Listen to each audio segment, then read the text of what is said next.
Hello everyone, magandang oras sa ating lahat. Welcome to my videos. Maraming salamat sa panonood at lalo na sa mga nag-subscribe.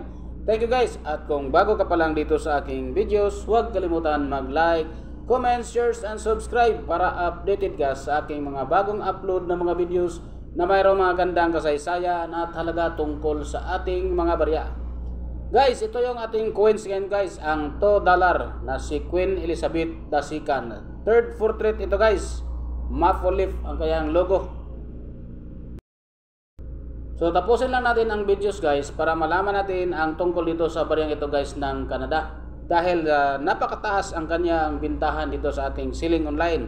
At mayroon din itong gold guys. So tingnan nyo mabuti, baka mayroon na kayong hinahawakan na gold coins pala. Dahil mayroong 22 carats na ganito ang itsura guys, ang gold coin. So tapusin natin videos guys para malaman natin ang tungkol ito. Ito yung kanyang features guys. Ang issuer, Canada. Queen Elizabeth II from 1952 hanggang 2022. Meron siyang type na standard circulation coin. Ang year naman, 1996 hanggang 2003. May value siya na $2. 2 Canadian dollar is equivalent to 82 pesos dito sa Pilipinas. Ang currency naman na ito ay dollar. 1858 ang kanyang date. Meron siyang composition na bimetallic. Aluminum bronze ang center and nickel ring. Ang outer ring naman ay 99% ang kanyang nickel. Ang inner core naman ay 92% ang kanyang copper. 6% naman ang aluminum. Mayroong 2% ang kanyang nickel. So ang timbang nito guys ay 7.3 grams. May diameter siya na 28 mm at thickness nito ay 1.8 mm. Ang shape naman ay round. Ang kanyang technique ay mild. Ang kanyang orientation ay middle alignment. Number A number 476. Reference number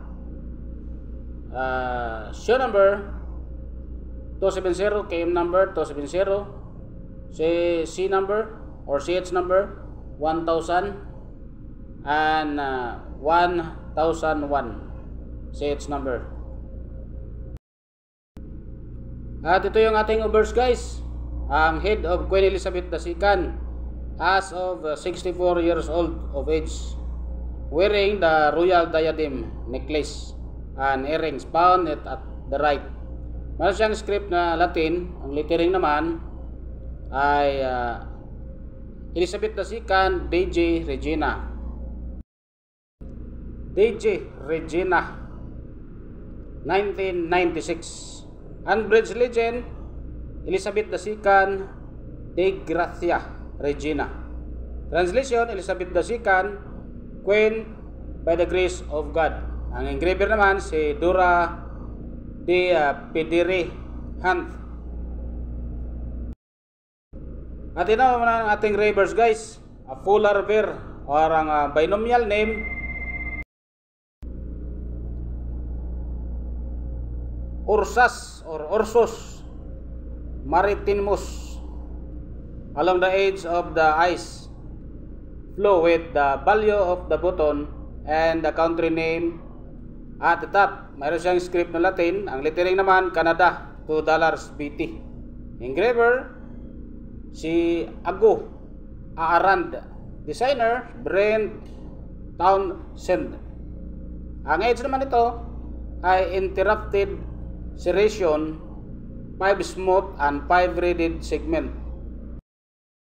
Men's naman ay Royal Canadian Mint of Ottawa 1908. Ang ating Winnipeg ay 1976. Sa ating 1996 guys, ang German Franchise 0.04%. Meron siyang 10 million example.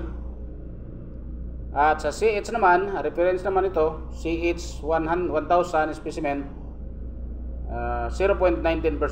74,669 kapiraso. Mayroong price na 460 pesos ang kanyang uncirculated. Sa CH 1001 proof 0.5%. 66,843 naman kapiraso. Mayroong price na 420 pesos ang kanyang uncirculated.